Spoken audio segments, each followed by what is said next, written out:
Welcome to the Midcoast Community Council meeting of November 8th, 2017. Will the council members please introduce themselves? Chris Johnson. Dan Haggerty. Claire Touton. Lisa Ketchum. Dave Olson. Brian Kwan. The first item on our agenda is the Board of Supervisors report. Alrighty, good evening, Midcoast Community Council and Coastside community members. My name is Ellie Dahlman. I'm here on behalf of Supervisor Don Horsley to provide an update from the county. We have 4 items that the supervisor requested that I bring to your attention. The first is an update on the CCAG Measure A Pedestrian and Bicycle Program Call for Projects grant that we applied for both Graywell Cove and the Parallel Trail. And unfortunately, we were not awarded funding for either of the projects. However, we'll continue searching for additional funding opportunities as they come up. Secondly, Supervisor Horsley asked that I let you all know that he recently went on a tour of Dardanelle flower farms. They lease land from the county located on the Half Moon Bay Airport. He mentioned it was really informational and he enjoyed learning more about their flower farm operations. Third, Supervisor Horsley is looking for recommendations for the Charter Review Committee. At the board meeting this past Tuesday, the Board of Supervisors passed a resolution establishing a 2018 Charter Review Committee to make recommendations to the board regarding proposed amendments to the county charter. And so if you have any recommendations, I believe there's one additional opening that he's looking for an individual to appoint. Finally, you all had an informational update from Andrew Berthelsen regarding cannabis and the county's current efforts around that topic. There's a public meeting happening tomorrow evening at the Ted Adcock Community Center in Half Moon Bay at 7 p.m. to share information and gather input. So just a reminder to anybody who's interested or who wasn't here at the last meeting, you can get more information there. The draft ordinance has been released to the public, as you all know, and we expect that it will come before the Board of Supervisors before the end of the year. And that's all I have today. If there's any questions or comments. 2 questions. If somebody wants to apply for this charter committee, how should they do that? I would say contact me and or Supervisor Horsley directly. I would suggest if you're going to contact him directly, CC me, and I can make sure that we get him that information. I think it's an ad hoc committee, so it's not going to be the same recruitment process as we go through for the rest of the county's committees and commissions. So. And the other is the cannabis meeting at Ted Adcock. Is that a county meeting or a Half Moon Bay meeting? I believe it's a meeting put on by the county, so we'll be going over the county's ordinance around cannabis. I believe Andrew Berthelsen is leading the meeting.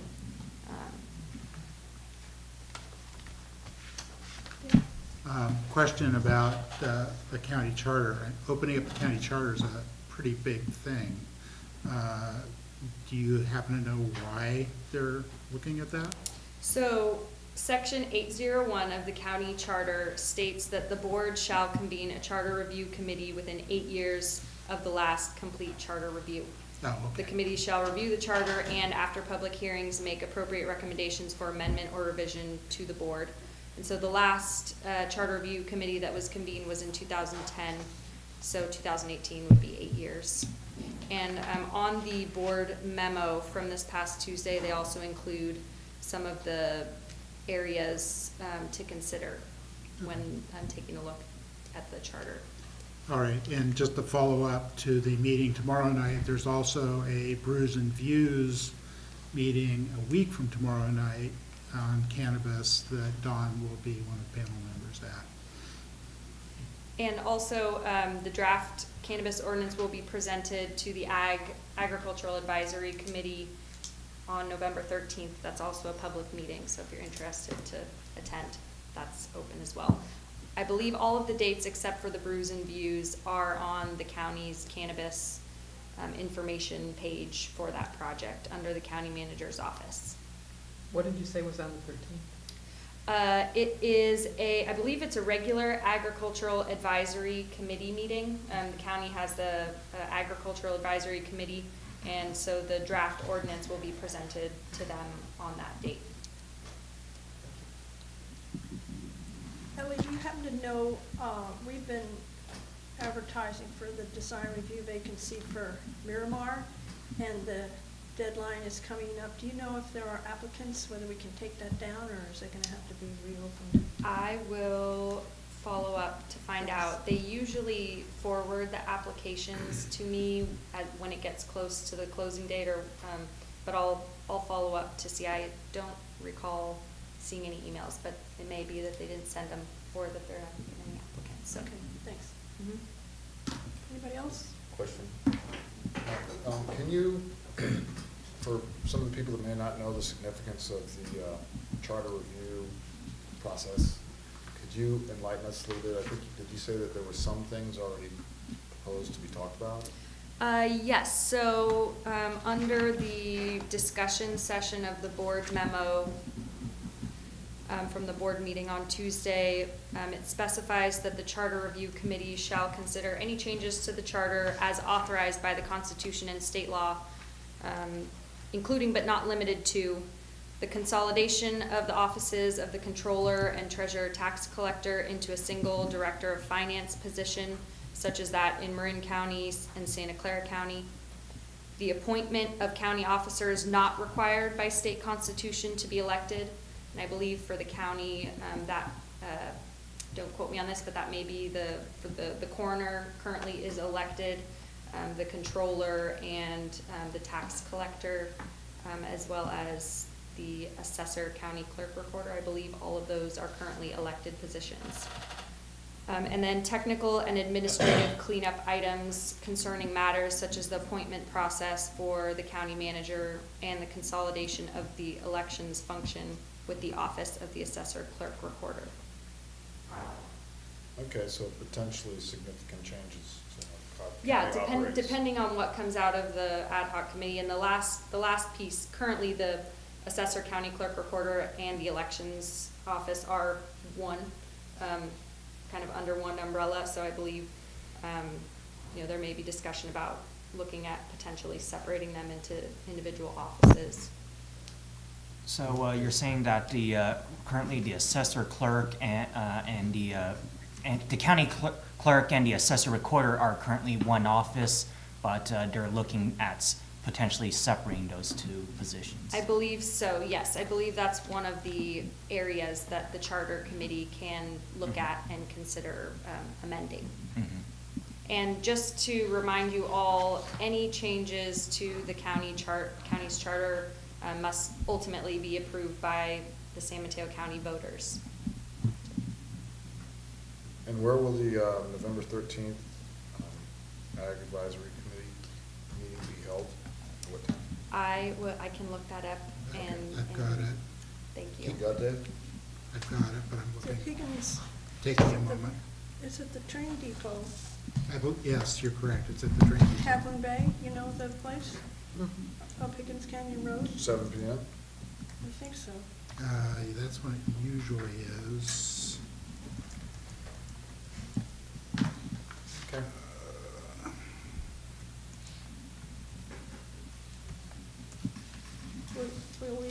Somebody will email you the Okay. exact Thanks. Yep. statistics. Thank you. Okay. Anybody in the audience have questions for Ellie? Thanks, Ellie. 7 p.m. at the train depot. Harvey, do you have a report? Briefly.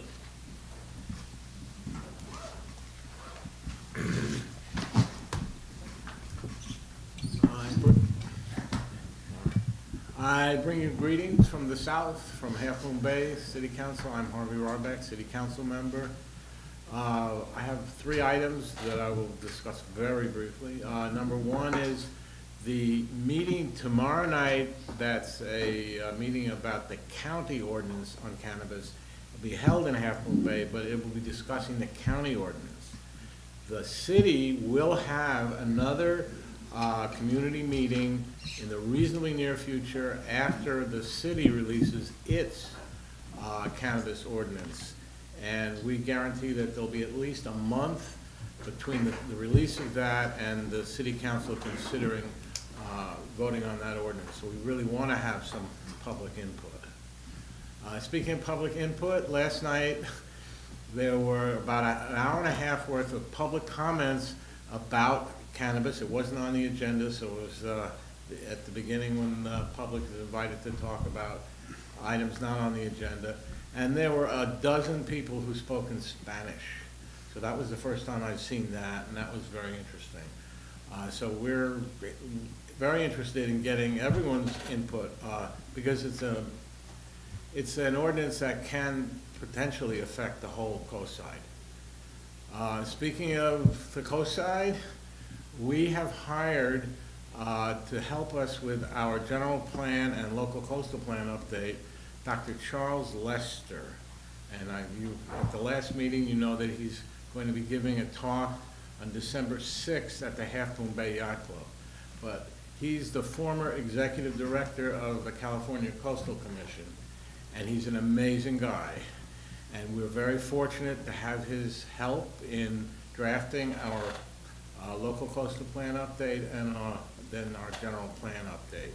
So that's something I think that is going to benefit the entire coast side, because he knows more about the coast than just about anybody. He's a really good guy, bright guy, and we're glad to have him.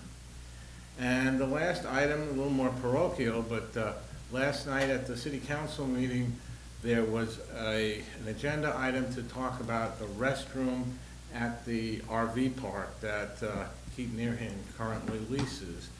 And it's been very controversial. And the agenda item that passed was an effort to work with the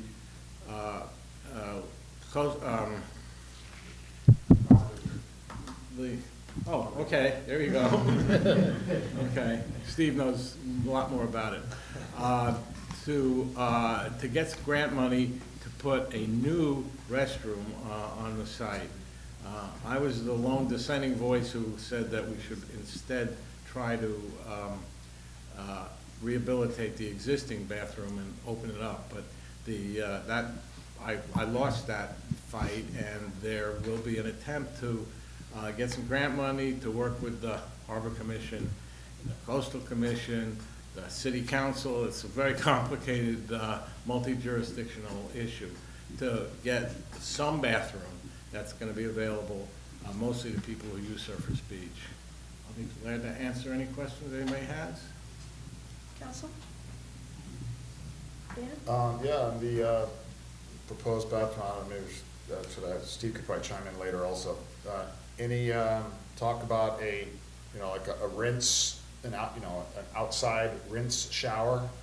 Yeah, Congress, I'm having trouble with titles today. Yeah, it came up, and Steve knows about it just as much as I do. Okay.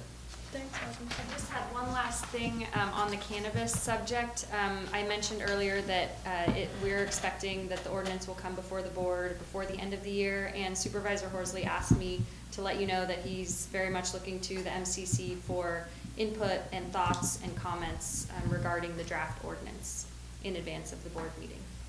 When was that one? It's not been set yet. I think, I believe the plan is before the end of the year. So we had that on our agenda, and we have in our minutes what each council member said. Are you looking for a formal letter? I will ask him tomorrow and let you know. Okay, Yeah. thank you. Mhm. Steve? Thank you, Chair Ketchum, council members, community. Steve McGrath, the General Manager of the San Mateo County Harbor District. A couple of things for you. Let's see, at our last board meeting, the board discussed some improvements to our lease space downstairs. It will be of interest to the general community that the board approved the plan that the staff presented to them and authorized us to proceed with completing the construction documents and going out to bid. We've got to obviously negotiate with our landlord. We figure we're going to be here for a number of years. But a significant part of that, along with improved ADA and workplace safety and security, will be the development of a proper meeting room, probably about a 30 audience capacity, dais for the, not a dais, but tables for the bodies sitting there. We'll be making that available to the public. We'll have to develop some policies around how we do that, the calendaring process, so on and so forth. But that should be of general interest to the community. Capital projects, we've got some stuff coming out there. I know we've been making a lot of noise about that. Not much action has been seen, but we did award just recently a contract for sealing and striping of parking lots at Pillow Point Harbor, a couple of $100,000 worth. We have unfortunately missed the best weather windows, so that'll probably happen in the spring. Romeo Pier, we have awarded the contract for that. It came in, the bids, I think I may have said this before, the bids came in very high. We negotiated based on schedule and got the bid down quite a bit. That'll be happening early in the new year. And we just awarded a contract to an electrical contractor for $500,000 for replacement of transformers on docks A through C here and some docks over there at Oyster Point. We also awarded an $83,000 contract to Moffett Nickel for engineering work to repair the fishing pier at the west end of the harbor. Mavericks, as you know, World Surf League, I can't remember what I told you before, but World Surf League taking that on, they're corresponding with the Coastal Commission and working on getting their other permits in place. I'll speak to the restroom facility. This has not yet gone to the Harbor District Board of Commissioners. I hope to take that to them in December. It'll happen sort of rather quickly. But as you know, there has been an issue of community concern about the lack of a coastal development permit and public restrooms, the availability of restrooms for the general public at Surfers Beach. The plan at this point, at a staff level, now the council has authorized staff in Half Moon Bay to move forward with applying for grants. A part of that will be the district taking the lead on looking at site development, working cooperatively with the lessee on where we can site that without losing parking in the public parking area. I did in fact meet yesterday on site with an architect with a site plan, be for a prefabricated building that will be brought in and placed on site. I've done these before. They can be very attractive, very solid, concrete masonry, actually masonry block buildings. And we will be, of course, taking into account considerations like sea level rise and so on and so forth. The ideal scenario, and one similar to the one I recently built down south, would also include an outdoor shower and drinking fountain set at 3 levels, in fact, for normal height, not normal height, a taller one, an accessible one, and a doggy one. I think probably if there's going to be any approvals needed for this, as I'm sure there will be, I think it'll be the doggy drinking fountain that will carry the day. Other than that, that's all I've got for now, unless the council and the public have any questions for me. Council? Yeah, question about the lot painting, the restriping? Yes. Is that going to be kind of an initial phase of the redoing This is separate the from sidewalk? Thank you. This is separate from the sidewalk project. This is the sidewalk project. Starts at the Johnson Pier and moves forward basically to the end of Tennant Row. This is for the 2 parking lot sections beyond that.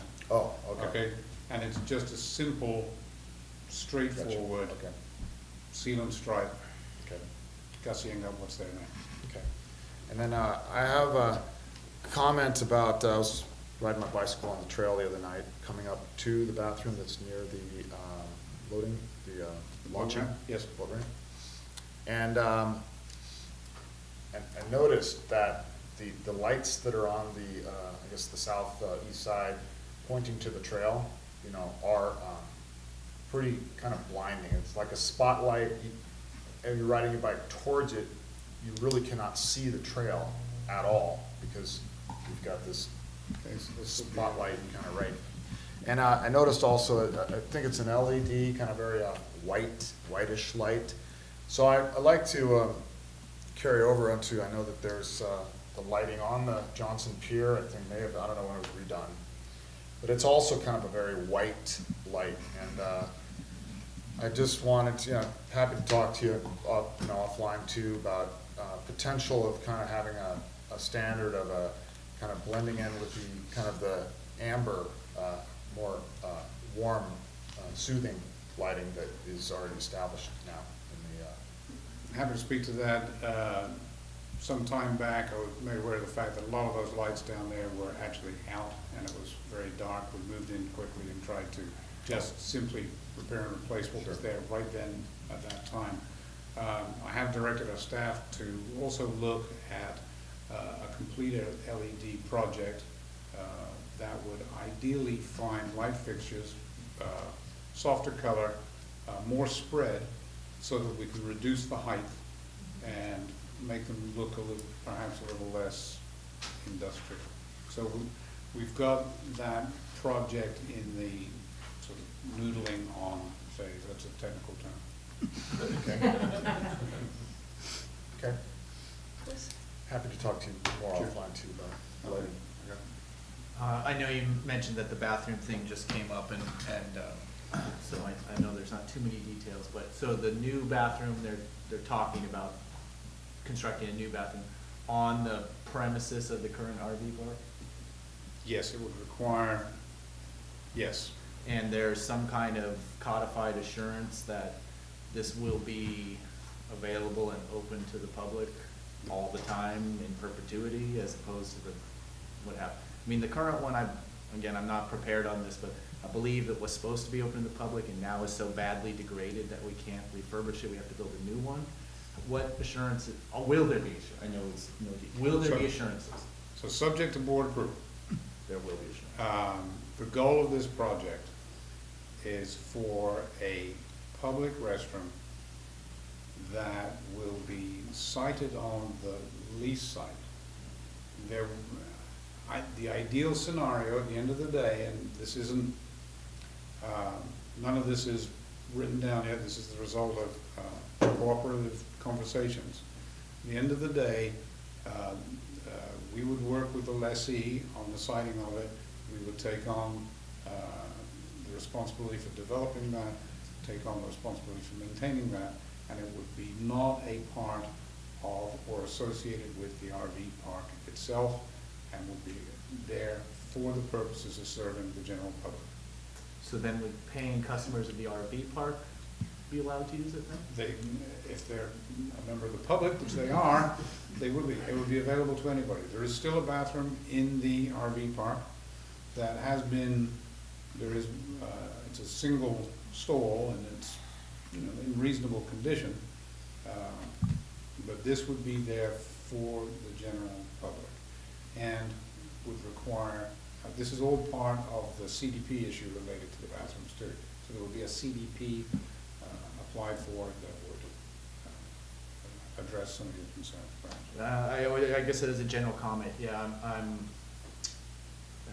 withholding my judgment on this because of the history of this Understood. particular situation. I understand. And I'll believe it when I see the writing that says there will be repercussions. This is absolutely open to the public. It will not be closed to the public at any time in the future, now, wherever. I absolutely understand, but that's why we're here doing this. Thank you, Steve. So, one question. So, when you say prefab, I assume it'll be similar to the one at Moss Beach Park, which was a prefab bathroom as well. Not necessarily the same, but similar. Yeah, I mean, there are a number of companies out there. There's one that I've dealt with before called Romtech. They do these prefabricated concrete masonry unit buildings. You can customize them to quite an extent. You prepare the site, you pour the slab, they come in, they drop it on, you hook it up. Same idea then. So it'll have water and sewer hookup? Yes. And on that note, just want to encourage that the maximum ventilation Yes. Possible, could be. Seen some of these where they, have just like very tiny little vents and it gets humid in there, so it doesn't work. At least. So maximum possible ventilation. Yeah, it's not a pit toilet, it's got a real flush toilet, so most of No, that's. I'm aware of that. I'm aware of that, yeah. Ventilation's good. We like ventilation. Yes. I'm talking about that. Claire's your hand up? No. Anybody else for Steve? Thanks, Steve. All right, Thanks. thank you. Okay, so public comment and announcements. Is there anybody in the public who wants to speak on an item not on the agenda tonight? Council members have any announcements? You got public comment? I have a council announcement. So there was just announced there will be another GGNRA meeting on the restoration plans at Rancho Corral, scheduled for this Sunday from 2 to 3:30 p.m. at Fairlawn School. They do request an RSVP. If you're on Nextdoor, the announcement's there. If not, and you want to go, and you don't have the RSVP information, get in touch with me. Also, coming up on Tuesday, there will be another planning commission meeting on the LCLUP, Halfmoon Bay Planning. Halfmoon Bay, 7 p.m. So I will be there. On the 18th, I think 10 to 2, there is a open house celebrating the 60th anniversary of Pacifica's founding at their community center. Dan, did you have something? Yes. Dan Haggerty, Oganata. So I'm going to advocate that no approval of the cannabis ordinance be made this year. I'm going to ask and advocate for an extension of the moratorium. I believe that too many things will go bad for the local residents. Colorado has already shown many negative costs to the taxpayers, a spike in traffic accidents, a spike in cost to the county medical system, cost in emergency response. I believe that the California voters made the statement with their vote essentially to just not be arrested for smoking and not to have major land use changes in or close to the city limits of Half Moon Bay. Additionally, many people that I've talked to have no idea this is being talked about now. Yeah, it's holiday season, just got through Halloween, many things are. I want to say that we need to be very clear that if this ordinance is approved, it will be a windfall of property value increase for the property owners at a great cost to our community. If, and only if, the community eventually approves any cannabis cultivation, I believe that there should never be any mature growth commercial marijuana plants allowed in the city limits of Half Moon Bay or along Highway 92 entering Half Moon Bay. Again, if the community eventually gives the okay, I think it would be better to have the idea of only having young starter plants grown, 2-month arbitrary maturity considered. The plants could then be moved to remote locations for maturity, which would solve many problems locally. I'm going to go through the problems. I believe it would greatly reduce the crime element of breaking in. It would greatly reduce the element of the eventual prison-type fencing that would be required, and the massive security light element that would also eventually be required. It would eliminate the odor problem. It would eliminate the property value impacts, in my opinion, and more. Also, if the community approves moving forward with this idea, I feel there should be extensive incentives for worker co-op models of operation. I don't know how the maximum square footage of the single operator came about, but I feel that it should be lowered to allow many small mom and pop styles of operation. The variety of operating techniques and styles of horticulture would be a benefit, in my opinion, to the consumers and the community. A worker co-op model would allow for genuine, democratically controlled operations where the workers would decide on safe practices and best operation. This would also be a model which would safeguard eventual corporate takeover of any operation, and with those further negative results, including what could be eventually a homogenized product and a genetically modified or GMO operation. Marijuana plants are just like any other plants. There's a lot of bugs, and you know, they need to be dealt with, and I could see it coming. They're going to try to design a strain that is resistant to everything. Dan, you're kind of running over. I am running over? Yeah. Okay, so in short, let's have more time for the community to fully understand.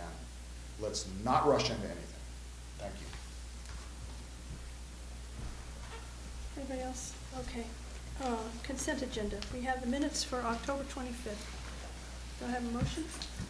I move we approve the consent agenda. Second. All in favor? Aye. 6-0, thank you. So the first item on our regular agenda is the Half Moon Bay Distillery use permit and coastal development permit for a craft distillery and public tours at a new location, 155 Broadway in Princeton.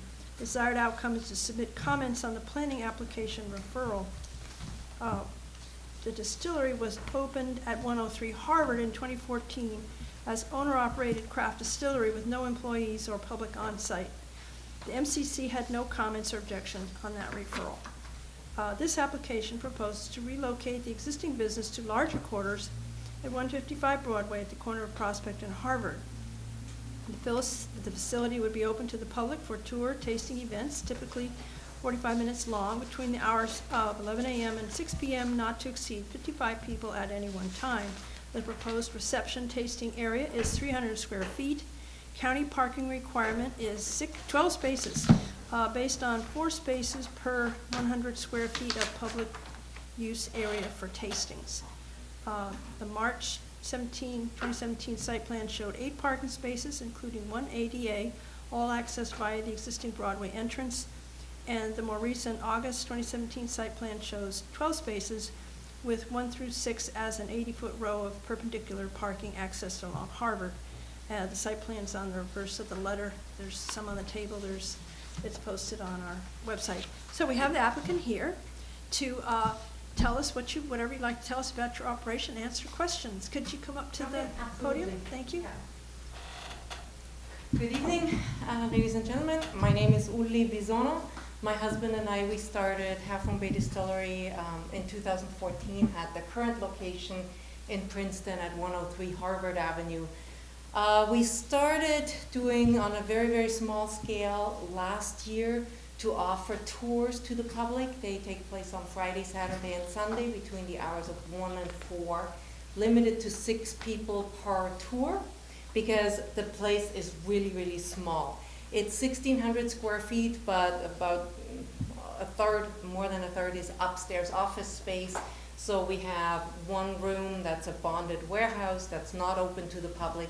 We have 1 room where we have our distilling equipment, and then there's an opening, I always call it the cozy corner of the production floor, and that's where we put our 6 people on literally a corner bench and do our tour and tasting and tell them what we do and how we do it. The tours are doing very well. Someone listed our business on TripAdvisor last year, and I don't know how this happened, but we're now ranked number 3 of 51 things to do in Half Moon Bay with just this tiny little, very, very humble place. We found a larger space at 155 Broadway. We signed a lease last year. We've actually been paying rent for a year and a half almost, and we cannot use it for anything, so it's really a big strain on us financially, but we didn't really know what all the processes were. We filed with San Mateo County for a change of use permit because the prior use of that building was warehouse, even though it is in, I believe it's called the CCR zoning, where theoretically it could be utilized for restaurant or tourism or the more publicly usable spaces, which is different from where we are now. We cannot use the building for anything except storing our empty bottles in it. We're writing a big fat rent check every month to our current and our new landlord, and we would really love to get everybody's input so we can finally see if it is feasible for us to do it, which I hope it will, because otherwise we would have lost a lot of money paying rent for an empty building, in a sense. Our tours are a lot of fun. People enjoy it. They love to learn what we do. There's strict regulations on how much alcohol we can serve. We can serve 1.5 ounces per person at these tours. So it's virtually impossible to come to a distillery tour and get drunk. We cannot sell alcohol on site. So that's the legal limit, so it's not going to be a raunchy bar-style atmosphere. Our tours are about 45 minutes long, like Lisa already mentioned, and they're really, I think, something that the public enjoys. We have alcohol producing businesses on the coast that are doing well, and they really enrich life both for tourists and locals alike. We have 2 breweries. We have Trojagnaya Winery, 1 building over from where we are, and we were the first fully licensed distillery in Half Moon Bay. I think it's a good fit for the neighborhood. We've been operational for more than 3 years. Our neighbors like us and feel we're good neighbors and good citizens of Princeton. I've had 2 neighbors issue letters that I emailed this morning, and they're also on the website, because one of the concerns that have been voiced was odor control. Luckily, distillation doesn't generate odors, and our next door neighbors immediately in the same building, as well as a neighbor who's a resident who lives across 1 building up, were kind enough to sign statements saying, hey, these guys have been there for more than 3 years, never smelled anything. They've been to the distillery, as some of you may have done the distillery tour. So odor, thankfully, is not an issue, and luckily we do have that track record already to confirm that shouldn't really be a concern. And the parking, we did initially design 8 parking spots. We felt that was adequate. Planning suggested that we put in the ones along Harvard Avenue. We do not love that lineup at all, but that's literally the only space we have, since it's an existing building with an existing lot.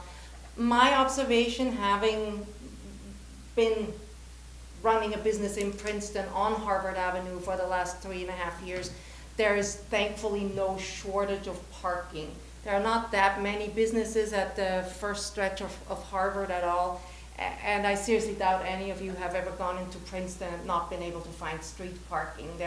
There's a lot of street parking, and I have not once experienced a shortage. So one of the questions that was raised was, if we do this perpendicular parking as it is lined out by what essentially planning department asked us to do, we would lose 4 street parking spots on Harvard, which I don't think there's a lot of scarcity for those. So I don't think that would be a big downside to allowing that configuration. And that's what we do. I have tour flyers out there. Our distillery tours are free, so I hope that at some point all of you will be able to come visit and see what we do and taste our really good vodka and gin. And do you have any questions that I could answer? First, the council, do you have any questions for me? I've got a few. Is a liquor license required for this? Absolutely, yes. Okay. And We is have that gonna be we have a federal license, Yeah. we have a state of California license, and then we have San Mateo County license. We also have a coastal commission license. You received 4 layers. for the new location? Well, the county one is pending. That's the one we're going through. The federal has issued. The state of California did already come do a physical inspection and indicated they would approve it, but they're not gonna approve it unless and until the county says it's okay to do it. Okay. How many employees do you anticipate now on site? We do not Or, currently. I mean, when you get this new, if and when you get the new location? Well, the distillery tours take place on Friday, Saturday, and Sunday, so we're hoping to have initially at least part-time employees. It depends on how much people drink more, then we can hire full-time employees. Right now, we don't have any full-time employees. My husband and I are pretty much it. But you do anticipate them, and they will probably need somewhere to park? It will be part-time tour guides, yes. Okay. And I guess, maybe this question is for you, Lisa. So the CDP that's being applied for, is that for the building on the location? Is that for the activity on the location, or is that for the building and the activity on the location? As I understand it, they have the use permit at their current location, but since this new location is not permitted for that, that triggered the need for a use permit. So it's more tied to the location, is that your? Yes, I believe that is correct. The building was used as a warehouse, so it's a change of use is what it is. It used to be Big Ed's Crane Service. Yes, I remember that. They had those big chunks of rock out there, so. Yes. Visually, I would like to think the building looks quite a bit better already. Does? And as I looked at, mine got cut off here when I was looking earlier, so the tasting area is inside the building, there's no separate entrance for the No. tasting area, and you've got it boxed out there, will there be some kind of divider separating the tasting area from the shipping and receiving and the manufacturing area? Probably not. What we're thinking is maybe movable low barriers, because part of the experience of doing a distillery tour is you want to see the still, right? It's a shiny piece of equipment that's visually interesting. So we will not put any divisions or walls in. Okay, I guess you have the shipping and receiving here with a roll-up door, does that Correct. make sense? Yes, 'Cause we need to I'm just get into thinking that. of people walking back and forth from the tasting area to the bathroom across the shipping and receiving area. I guess you're having on Friday through Sunday when you wouldn't be doing any That's shipping correct. and receiving, okay. Yes. Let's see if I have more questions. I think that's it for now, thank you. Thank you. Thank you. So, sorry, it's a little hard to see at this scale, but this is the building, this is the tasting area, and this is Broadway, and that's Harvard. Right. Anyone else have questions for me? Well, I have a question for you. Would it be a conflict of interest if I vote on this, or should I recuse myself from this item? How is it a conflict Yeah, of what's your interest? conflict? You're Yeah. part Well, owner? Well, I actually am Is it an con- independent contractor working for this company as an event coordinator. You should probably recuse yourself. Okay, all right. Brandon has helped us for maybe the last 3-4 months. Since July. Since July, time flies when you're having fun. Trying to do some some off-site events at, we did the Burlingame Fall Festival where we try to go put up a booth so people, it's a brand building thing so people in the wider Bay Area know we exist, and in that capacity we hired him as an independent contractor. He's received 1 check so far, so. Well, I'm going to receive another one, right? Yeah. I just want to say, so I go through Princeton all the time because I live at Pillow Ridge. Mhm.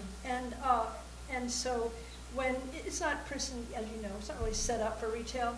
And where you were before, I know people anywhere with businesses back in there, they got to put a sign on every corner so people can find you. And when I saw you first, your sign up there, I thought, what a better place for your business. Now you wanted to put up all the signs to lead people to your. Exactly, And, exactly. The yeah, I location think- is fabulous. Personally, I think it's a good move, and my only concern is the parking. Mhm. And, well, also because I was interested in the odors, because of just that it's a topic of conversation now, what with the cannabis discussions and also the brewery coming to Airport Street, large brewery, and just, I have memories of the Anheuser-Busch brewery up on Highway 80. Man, you could smell it for miles, so maybe things have changed, but that was, Anyway, is any, Yeah, I've got a couple comments. too. oh, sorry, I thought you guys were. So, yeah, I would think I was the one who suggested the wording on the odor control, and probably,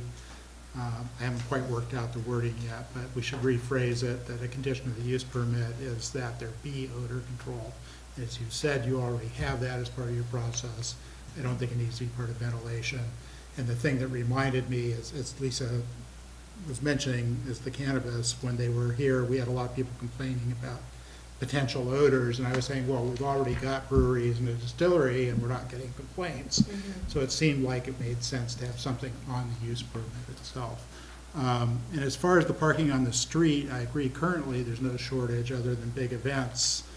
But part of Plan Princeton is to encourage more commercial development in that area.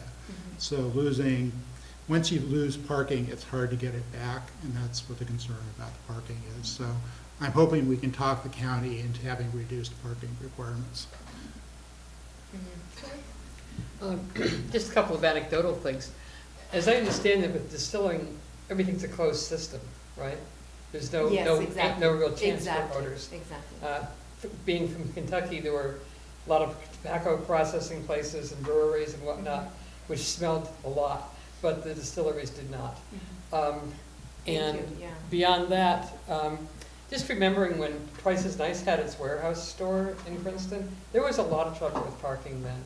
And I can imagine that as there's more development, that it will become an issue about parking. You're probably just an early adapter there. So that needs to be taken into consideration. That's all. Right. Yeah, I just want to, as far as if the parking lot is developed, that, are you aware that there are, as far as the truncated dome pads here, they don't have to be yellow?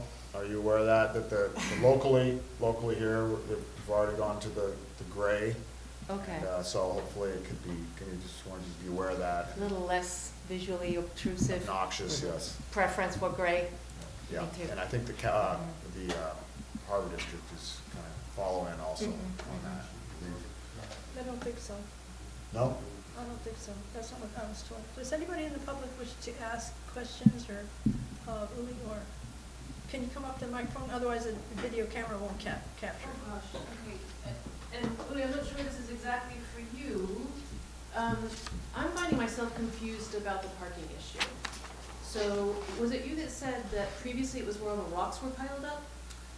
It was a yard that they Yeah. had those rocks out in front. That's Some my of them were memory. 10 or 15 feet tall. Right, that was my memory too. And so there were rocks. Can you, Dave, can you point Go out to the where next the slide. rocks were previously? All over The on rocks are Broadway now side. next door. The rocks are now next door. They were here, they And were where here, is the they were parking? here, Where's and there was typically a tractor trailer Right. for the, So none of us Bring park parked there. there, right? yeah. Right. And so where is the additional parking that is going to go on there then? Can I just run through this? Okay, the plan that was submitted last March Yeah, had 8 spaces. It had the ADA space here yeah. and these 4. Now these, for some reason, the ADA is moved over to here, and these, so now there's 4 spaces here, making 12. And they proposed to fence this off, so these 2 would come in and park, but these 6 would all access from Harvard. In other words, you'd lose all that parking on the street. And my question to Uli is, do you know why, in your original plan with the 4 spaces here, so I presume you back out onto the concrete and then you go on your way. Did the county have some problem with that? Well, the reason why they asked us to add 4 more is because this is a 2,350 square foot building. And if we have, it's 100 square feet of area that we can use for tasting requires 4 parking spots. Yeah, I understand that. So if I have 8, then out of the 2,300 square feet that I have in the building, I can only use 200 to perch my visitors in. The question So- was why these 2 are now accessed from Harvard instead of from here. I don't think there's any particular reason, so if It was just the there was county a blending. preference to bring the fence further, I'm sure that Okay, no so- one would have a problem with that. They did not object to backing out? No, no, they did not. There was no objection to that. All right, so we've solved these four, we've solved this, so now we're just talking about this is a problem. So Lisa, I'm a little unclear. Is it still, do I have the floor still? Sure. All right. I think that what was confusing to me is that previously none of that was available to parking. And now there are 12 defined spaces, and I didn't imagine that it was going to be impossible for people to park there during events and things like that. Is that right? So it feels to me as if you've net increased the No, parking. no, no. over what The, it's supposed the to be. parking spaces on Harvard are lost because that's the only access that the county sees for those parking places. Yeah, it's like making a huge wide driveway, so it becomes a no public parking, only private parking. Yeah, so there would be no public parking from here, because that's the corner, all the way to here. So the 100 feet. But if we brought the fence to parking spots 8, 7, 6, and 5, Yeah. then we'd only have 4 parking spots that would have to be accessed from Harvard. The thing is, it sets a bad precedent. And we've worked real hard here to conserve parking, particularly for coastal access. And we fought for it on Capistrano. We lost some on Prospect because the shortage of parking was so severe on Prospect that people were parking in the travel lane at the curb where the curb bulbs out. And so, yeah, a lot of times in the middle of the day you go by there's plenty of parking. But on busy times, it's real busy there. And okay, around on Harvard, that may seem kind of out of the way, but as people have been saying, eventually it won't be so out of the way. And it seems to me to set a bad precedent. I would, ideally, if you reduce the space, if you could rent another lot or whatever it is, but if it comes to it, I would support giving you an exemption. And that's what we're asking the county to do, is not require full 12 parking places. Basically, that would be the comment. We oppose We that did entrance from- initially not yeah. ask for that because we also didn't Right. think that was necessary and a super good use of the space. That was really just to see, can we even make this feasible as a business? Because, if I reduce my visitor area to 200 square feet, how many people can I fit in that? Then it gets to, why don't we just stay at 103 Harvard and do our tours with 6 people, Oh, which I have would one just- more question. Mhm. So, did the county tell you that this was no good for the ADA spot? I mean, why was the ADA moved over there? I cannot quite remember now why that was moved over there. Because if we're gonna say, just let them have the 8 spaces, Mm-hmm. you still gotta have your ADA space here. Right. I think there's enough room there, and initially that's where it was designed. From the perspective of the handicapped part who need that spot, the closer it is to the tasting room, the better. Well, this Right. door apparently added just for that, because this Yes, door's that not is there. a fire marshal requirement that we have a second All right. way of egress. So that door is not there right now, but that's fire regulation. So for your concern, as far as you know, the ADA spot could go back to where it was? Yes, very much Okay. so, yeah. So we realize you're not the one asking for the extra parking. We're just trying to say to the county, Right. it's better not to give up street parking and just require Yeah, fewer that- spaces. That's a poor trade-off in my mind. Question about the fence, Mm-hmm. what height and why is it needed? There was a fence there. There's already a fence. The There is lot's a fully fence fenced. there, an Part- existing fence, so we just wanted to do planters, landscaping is also required on the front, and that sort of delineates a driveway off of Broadway. And the fence that is there on the side, obviously if the county insists that we put those parking spots there, it'll have to come down, otherwise no one can get in there. But there is an existing chain link fence, just a regular 6-foot. So you want to leave it? It's ugly, I don't want to leave it, and it really stands and falls with the parking question. Well, I don't think it has anything to do with the parking question. The fence, in my opinion, isn't needed at all. And so, okay, so it's already there, that's the one you're talking about, you're not Right. talking about putting a new one in. No, there's an Okay. existing fence, yeah. yeah, I would think that you'd want it removed so people could see the building. Well, it's a chain link kind of fence, isn't it? Yeah. It's a Still- tin- It's a still, Dave. corrugated, Dan, it's a corrugated tin building without any windows, essentially. I mean, it's not like, I made my comment. Yeah, okay. Yeah, we're not attached to the fence. It's not pretty. a Princeton building, it's a Princeton warehouse. It is an Anybody- industrial building for an industrial space. Right. Is there And- anybody else in the public that had, Bill? I think it's a great idea. Thank you. Almost is. And do you rent it out to political corps? I'll talk to you later. Just while you were going through all this, if they move the handicap parking space back to where it was originally, to slot 9,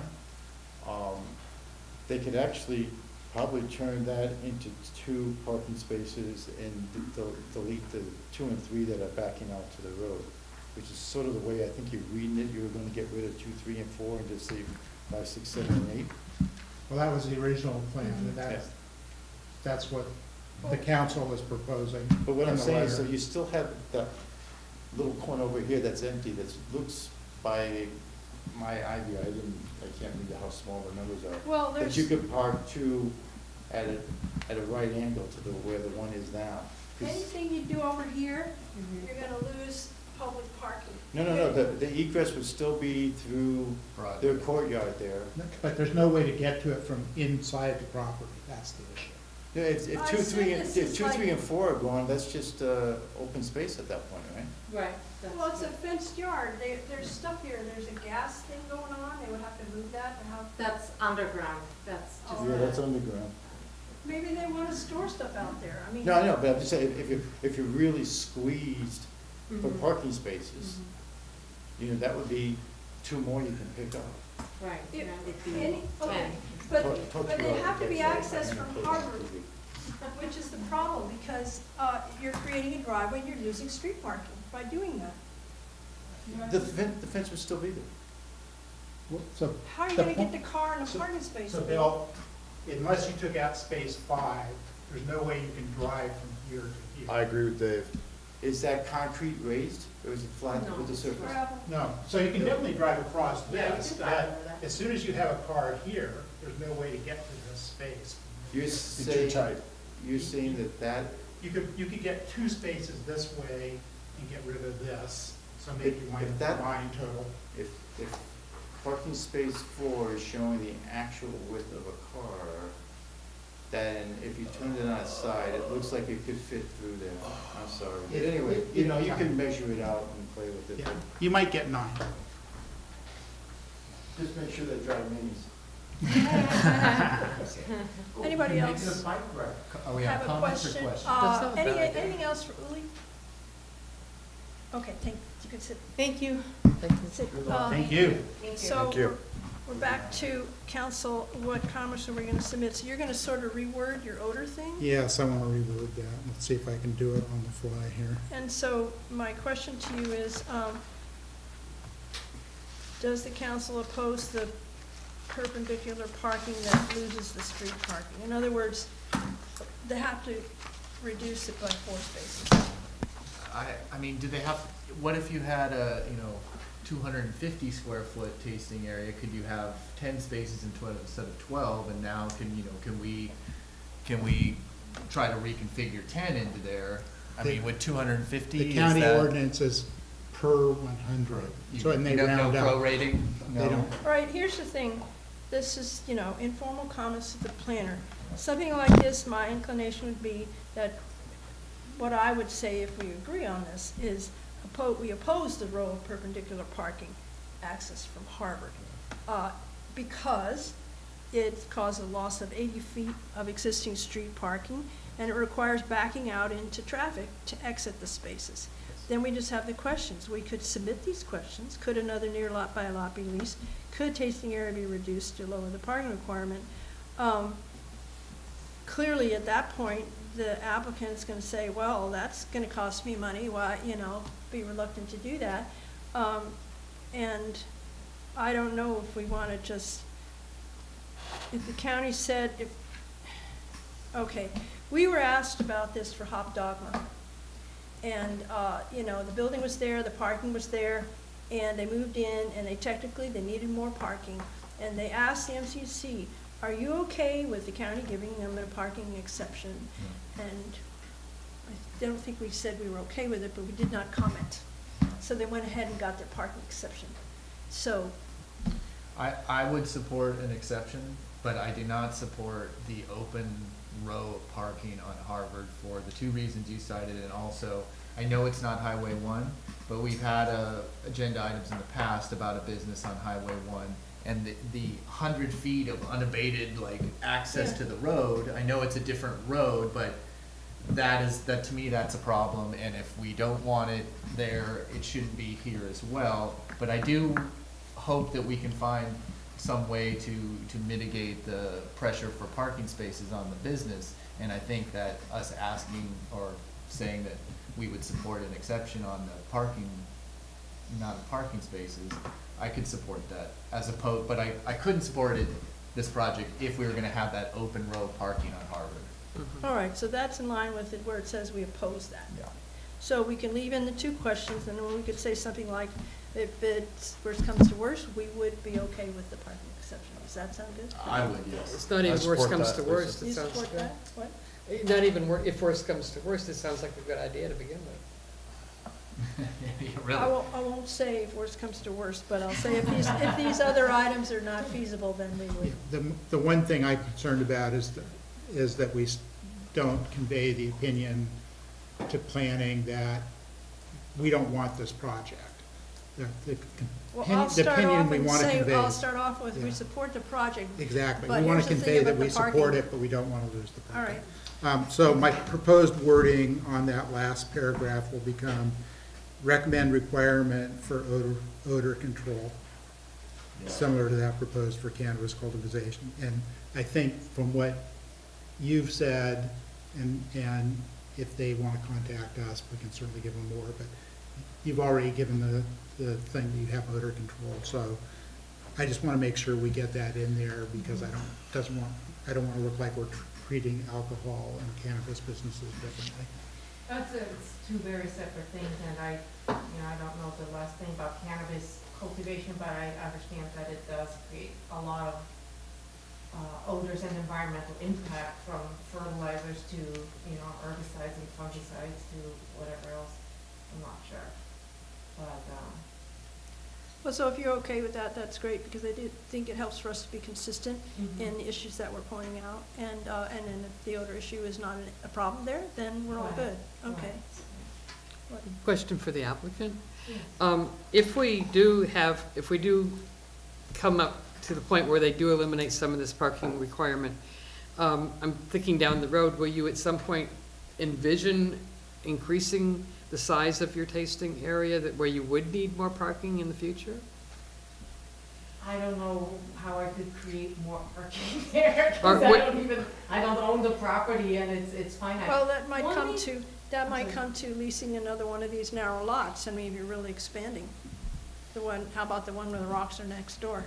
He seems to move around a lot. I'm So- not sure this gentleman will. Well, that's somewhere forgive down. me that It- moved his rocks over in the first place. Is there room on this site to expand the tasting area, is what I'm asking?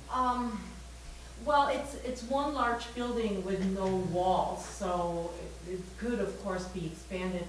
One solution that I have been thinking about is all the public parking behind the Oceana Hotel. I don't know how many spots there are, 250 at least. I know I counted the ones along the backside of the field, and that's 50.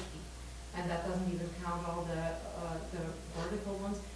I would like, when people go online and make a reservation for a tour, I would put in my return email, I recommend parking there. There's lots of public parking and walking, wouldn't it's a 2-minute walk. I don't wouldn't know. recommend that. So No? the Oceano has two types of parking spaces behind there. One is signed, it's for that towaway, if you're not using the facility, and the other is around the perimeter, and that's signed from 10 to 4. It's for beach didn't know that. beach users.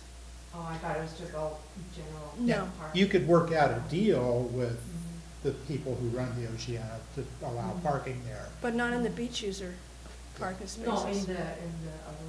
Yeah. That's a possibility, because that lot also seems like it's never full and has a lot of space. It's very rarely full. Yeah. When they have a wedding sometimes. Yeah.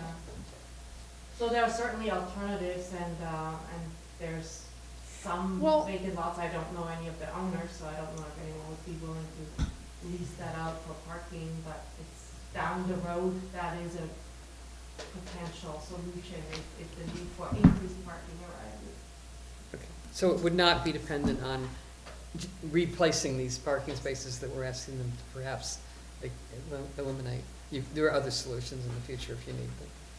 Yes. Could you come up, if you wish to Yes, speak, could you come up to the absolutely. microphone? Well, it seems to me that one of the problems, or one of the issues that you guys have is the loss of the space parking on Harvard. Yes. And one of the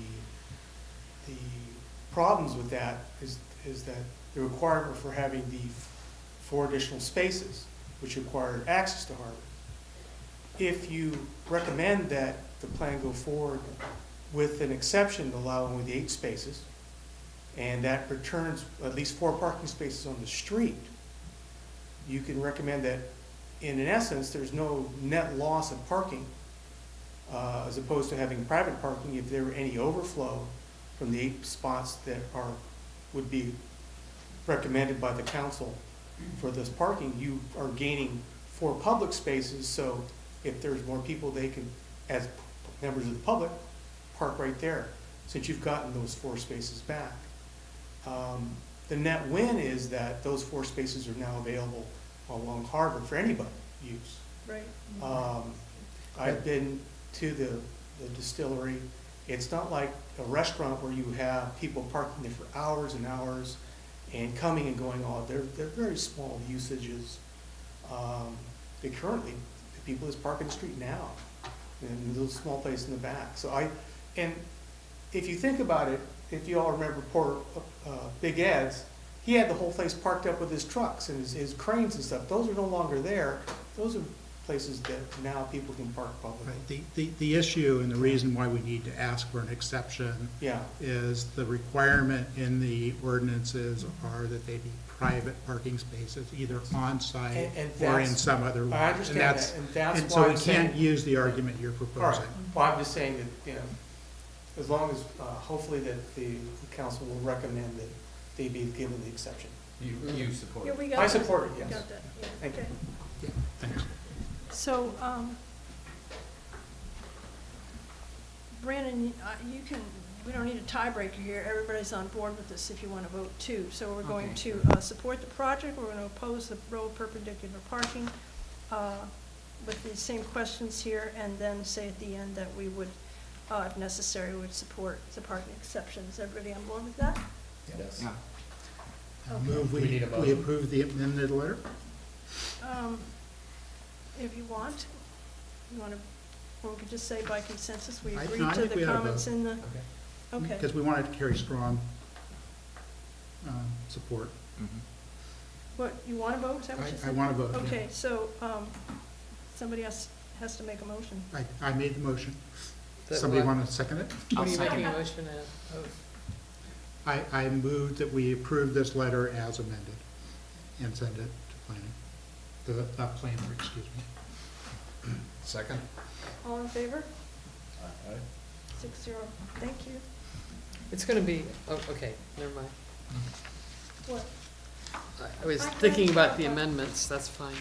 Um, I trust you. to review, the comments are going to be that we support this project. We oppose the perpendicular parking along Harvard because, 2 bullet points, and with the 2 questions, and then the final comment that if necessary, we would support a parking exception. Yes. And then Dave's gonna submit the modification he said about odors. Yep. Okay? That's what we just voted on. Thank Thank you you. very much.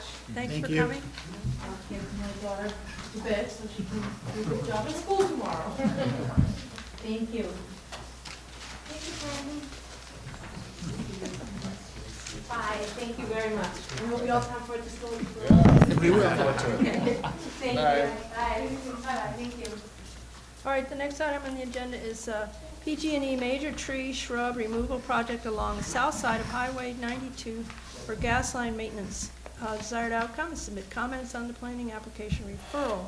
So I wrote, Dave and I put together a memo, first page of which is a summary of this application. Basically, PG&E is allowed to maintain their pipeline right-of-way without getting any kind of permits. And the only reason that they're getting this permit is, well, because basically this project, what they want to do is have a swath of land with nothing growing there, basically, anything taller than 18 inches, and like 28 feet wide. And they're coming from Skyline. That's where the coastal zone starts, and they're coming down from Sky Launch, not near the highway. They're pipe, and not gonna get a permit for any of that. They're just gonna come in and do what they're gonna do. And then where the pipeline crosses under the highway, it must cross right where Pillar Cedars Creek does, and right at the bottom of the hill. So there, it's going along the south side of the highway, and the creek is right there too. The pipe apparently is between the creek and the road. And basically they want to clear the whole, you got a creek bank coming up to the road and they want to clear the vegetation. And so the county's requiring the coastal development permit only for the segments that are near environmentally sensitive habitat, which is the creek, the wetlands. And so just the 3 segments, not the whole part between the Christmas Tree Farm and the landfill road, but 3 segments in there and that are described here. And then there also, City of Half Moon Bay will be issuing CDP for the segments of the pipeline that are in riparian areas in the city, which I think total 80 trees. I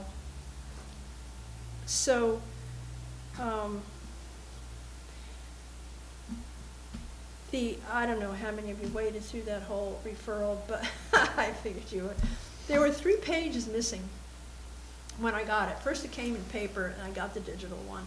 Same 3 pages still missing. The first 3 pages of the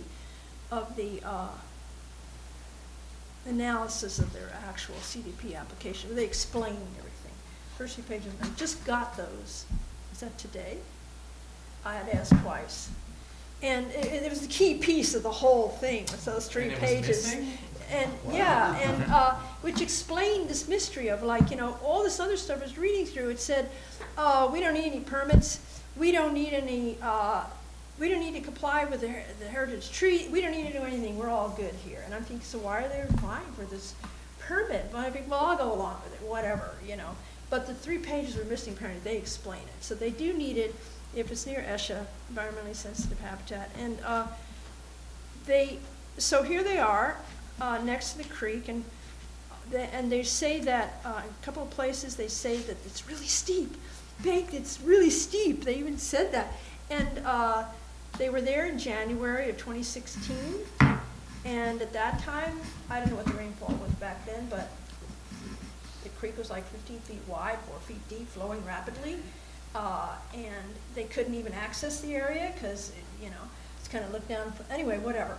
So if you read their boilerplate stuff in the thing, it says, oh, not to worry, because we're going to have a biologist on site, and he's going to check for bird nests, and we won't harm a single bird, and we're not going to step on a single frog, and we're not going to disturb the dirt. We're going to get all this done, and it's just like, anyway, so the total number that they're talking about here is 183 trees and 853 shrubs, and this is on private land, by the way. Some of it may be in the Caltrans right away, but so they got the property owners to sign off and paid them some money and a lot of money. A lot of money, and that was actually in 2015. So this project's been a long time in the works, and I guess they've started over the hill, they've done some projects over the hill. Lenny Roberts said they did some along Alpine Road, which is scenic road, and she said what they did, of course, they don't have the coastal act to help them there, but she said they just got them to mark the trees and everything, and she said by the time they actually did the work, they didn't take out as many trees as they said they were. So there's some hope there.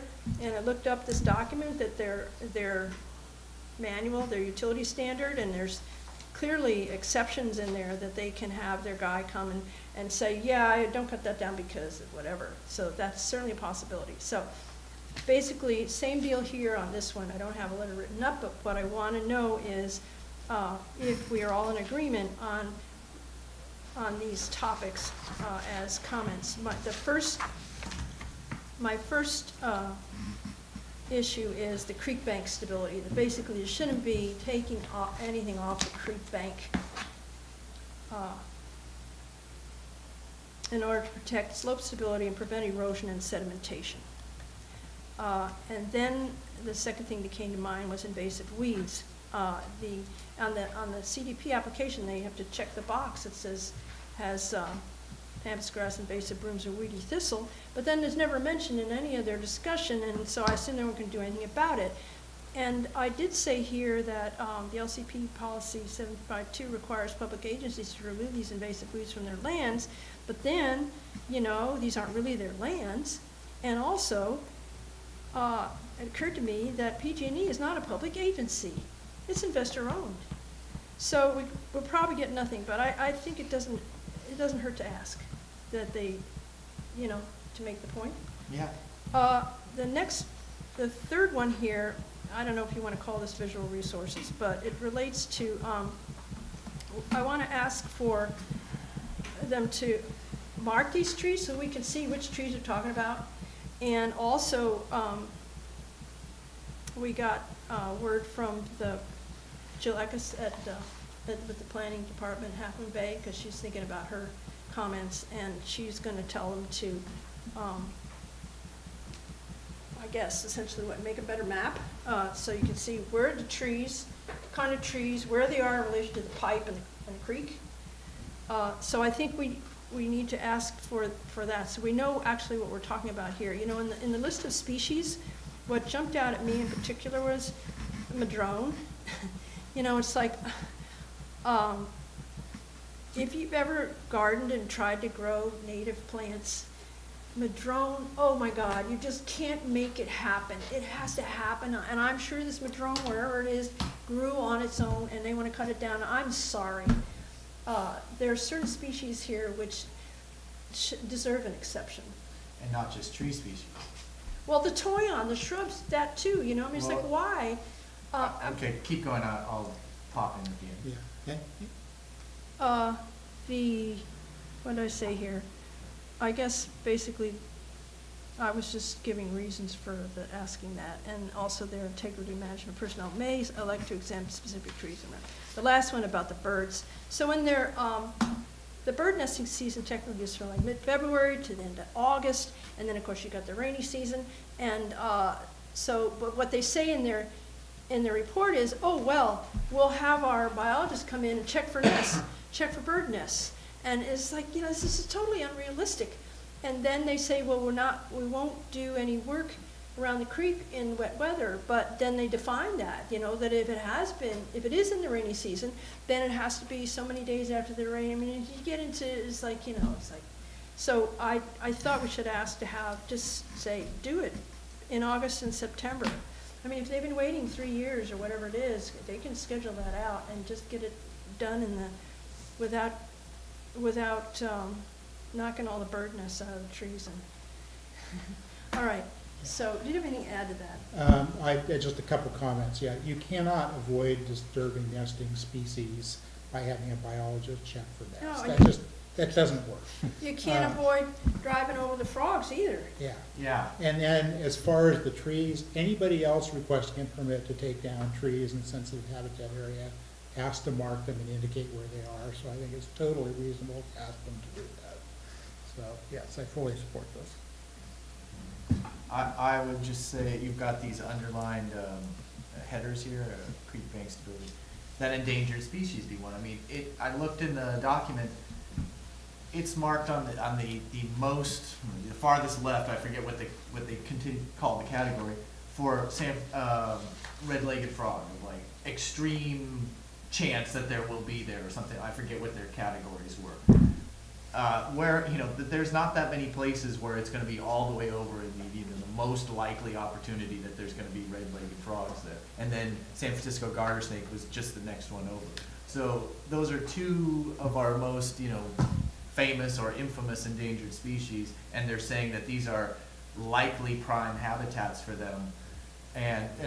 But they're, just gonna go ahead with it. So if you're gonna list invasive weeds and nesting birds, I would say those two species in particular. Also, I question, my just initial response, I'm sorry, was just, oh, hell no. Because they're gonna take, a bulldozer where they should be using a scalpel. That's how PG&E is gonna do this. And so your visual resources, I think that's very important there. This is just gonna be bare earth laid waste. Well, I have to call, no, this is not a bulldozer job. They're not disturbing the soil. They're How can going you to not? cut the plants at ground level or no taller than 12 inches. And I read somewhere in there that they're, where it's near the creek, that they mentioned bucket trucks, but basically they'll have the guy in the tree to cut it in chunks and swing it away. They're not gonna drop it Sure. on the creek, and they're not gonna drag it across the creek, they say. So they say. And I guess the problem here is that, But what I'm saying is, Okay. it was a metaphor that, where they need to use a scalpel, they're gonna go in with a bulldozer. Right, In the sense okay. of like, they're not gonna disturb the earth, they're gonna cut it at ground level, but there's not gonna be any roots being pulled up, and, come on. I think we know how this operation's gonna go, and so it just makes me very leery. They've got all this language back and forth, where there's all kinds of, loopholes in there about where they can say, well, we did this, we tried that. For example, with the endangered species, they conducted their biological survey on 2 consecutive days in the month of January. Wow, that's a really comprehensive. 2016. 2016, well, the January 20 and 21st. Wow, you really got a comprehensive view of that. There's no migrational, seasonal animals that might not be there or might be there. That to me, that kind of is indicative of this project. They're doing the bare minimum. They're putting the language in there that they need to, and then when the project happens, they're just going to roll in with their trucks and their chainsaws and just create bloody havoc there. So I don't know what we can do. I think what you've listed here is good. It makes me depressed because this reminds me of the aircraft noise in Next Gen. This is for public safety and for efficiency and reduced cost. Yeah, all for PG&E. What? And the other thing is, and these landowners are getting, some of them are getting $10,000 or more for this, for having somebody else clear. Not only getting their land cleared for free, they're getting paid money for it. Well, now, the money is actually in lieu of replacements planting. So basically, the middle segment, I think, is particularly, they're gonna cut all the screening away from those houses. There's houses in the middle or whatever, something there. And so they're gonna want their screening back. I don't think they're thrilled either, but there's nothing you can really do because PG&E has the easement. They have that easement, and they have the right to go in and maintain their pipe. And what strikes me as, what's frustrating is that, okay, so this pipe was put in before the Coastal Act, and some of these trees are huge, and they never paid any attention to it in all these years, and now all of a sudden, we better go in, and this is so that they can easily do how did they do their cathodic protection? It's just like so they can come in once in a while and look at the whole thing. Right, it's for them. But on the other hand, we don't want the pipe to explode, so you can't just say, we have to pick some things here that we can hopefully. Well. Could I just, hold on a second. I just wanted to make sure, does anybody in the public want to speak on this item? Okay, didn't want to, okay. So this is by the, that glass pumpkin blowing place? The segments start as soon as you get to the bottom of the hill where the Christmas tree farm is. Yeah, And it goes all the way to the landfill road, uh-huh, oh, yeah, which is at Pastorino Farm yeah, mhm. there. And not to say that the project doesn't go further, but the other segments are in the city of Half Moon Bay, Uh-huh. and they'll be doing. And it's that narrow strip, right? Yeah. Got it. So this is not the whole project. Uh-huh. This is the smaller part. Got The the red, sec- the red arrows are the segments that we're looking at are within Got those red arrows. But it's the And they're whole, coming all the way from Skyline, right? yes. Mhm. Well, this particular segment is coming from Skyline. They're doing the other parts along Skyline and going down as other Without projects. permits, they don't get permits for that. Question. There's been work on the south side of 92, and I can't exactly say what location it is, maybe you know. There was a water line that was replaced there that broke, and then there's a bridge that was undermined during the heavy rains going to one of the private houses. Okay. So those are the two areas I know of that have had recent work. Okay, unrelated, okay. Anything else? So I've got, Chris wants me to fit in something here about endangered species. Anybody object to any of these items or want to add an item? No, I think it's good. So the motion would be something like to approve this list of suggested comments with the addition of something about endangered species. Does that sound good? Mhm. I guess I just, somebody say I so move. I so move. Second? Second. All in favor? Aye. 6-0, thank you. Glad you're entertained. Too late now, Bill. No, actually, I have a point of clarification. Yes. Because I was just asked a question and I don't have an answer for it, but I have an answer for it. But why is the Midcoast Community Council weighing in on something that's outside the jurisdiction? They sent us a referral. Well, I read that. And they sent one to Committee for Green Foothills. They sent one to everybody. Yeah, because we're the only elected body that comes anywhere near that section of the county. We've commented on, not we, but former councils have commented on the landfill expansion and other things over Yeah, there. the Pastor Highway Yeah. 92. We Yeah, just- of course, the landfill expansion is actually in the Right. If the Oh, county well. keeps requesting this, maybe we can expand our territorial jurisdiction. No, we can, We're not on camera anymore, Steve. Yes, we're all power mad. We're growing our area. no, it's Oh, yeah. perfectly legit, Bill. Yeah, then yes, for it. They did. Happy that they did. Okay, so the last item here is the method of measurement of building height in the Midcoast zoning district. So basically, this is a combination of two issues we've already put forward. One was last spring, we asked for an update of the C1 neighborhood commercial because it's lacking in just about everything, and we were told the county's too busy. And in that was also this thing about how the height is measured. Now, just recently, the county approved this mobile home park zoning district, and it had building height in there, and the council commented to the Board of Supervisors that they needed to reduce the building height to 28 feet and add this defining building height as being measured from the lower of natural or finished grade to the topmost point of the building immediately above. And the board approved the ordinance. They were in a rush to get that done, so they approved it the way it was, but they directed staff to come back with an amendment, putting that wording in before they submit it to the Coastal Commission for certification.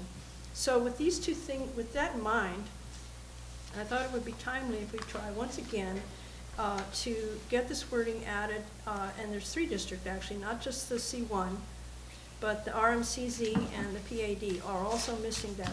They lowered it to 28 feet when they did the 2012 LCP update, but they did not put any defining wording in there, and then the county defaults to this averaging stuff, which doesn't include fill. You know, it just talks about finished grade. So we saw that with Valamar Bluff, where the design review committee tried as hard as they could to reduce the height, the appearance of those buildings, but they're limited to the fact that the zoning allows this crazy, so anyway, that's the reason for the letter. Are there any questions? Do I have a motion? I would just like to make the comment of thank you, Lisa, for bringing this issue to our agenda and writing this letter, because being on design review, I mean, it is a loophole that does get exploited. You listed a couple of examples, but there's many others. And, you know, if they can do it for the mobile home zoning district with an amendment, they can just as easily do it here. It'll be interesting to see what the response is. I'm very, talk about entertaining, I'm very much looking forward to the contortions that will happen around this request. I don't anticipate the concept would be objected to, because like I say, they just accepted it for the mobile home park zoning ordinance, but it's the timing that I'm concerned with, and I can't see Ellie's face because she's behind a podium, but when they gave direction to come back with an amendment on that before submitting it to the Coastal Commission, I wonder when that's going to be. You know, maybe people would assume, oh, they'll be back in a month or two with that amendment, but maybe it won't come back until whenever. So hopefully sooner. We're asking for it to be expedited. Yeah. I'll follow up tomorrow. Oh, thank you. That would be good, because basically, this is a letter that we don't want to send off and then not get an answer. We really do need to say, oh yeah, we'll look into that, or no way, or whatever it is. Thank you. Did we vote yet? No. Nope. All in favor? All right. 6-0. I'm not sure we had a Thank second either. Did we have a I'll motion? I'll second it. Yeah, you made the motion. Oh, did I? Okay. Didn't you? I don't know if I did. Sure you did. I move that we accept the letter as is. I second. All All in in favor? That was a clean Let's vote. not get ourselves in trouble. Yes, well, if we have to do it twice, we have to do it twice. you. Council activity. Anybody? Let me just see Going? Chris? Nope. Wow, great. Nothing. So, I make a quick comment that I was at the Half Moon Bay City Council meeting yesterday and witnessed the testimony at the public comment. about the canvas. Yes. So there were a lot of people with concerns. Yes, there were a number of Spanish-speaking. are they pro or con? It was a mix. There was a little bit of a sidetrack because there was a lot of time spent specifically saying good things about medical marijuana. Well, that is not at debate. It's already established that that's. Actually, it is affected. It's affected quite significantly. Excuse me? It is affected quite significantly. They have made the decision at the state legislature and the new control board to have the joint rules, so it does actually affect medical marijuana as well. Okay, well, whether or It's a not, misconception to whether or think it not doesn't affect medical it. marijuana is beneficial or not, that's what I'm talking about, Dave. What is at debate is whether or not to grow it here locally. So, I'm just saying that a lot of time is consumed just talking about medical marijuana. Anyway, I think, yeah, it was, there was a lot of opposition and concern at the meeting. Anybody else? Okay, so did I already say that our meeting for Not yet. November, oh, I didn't do it. Huh.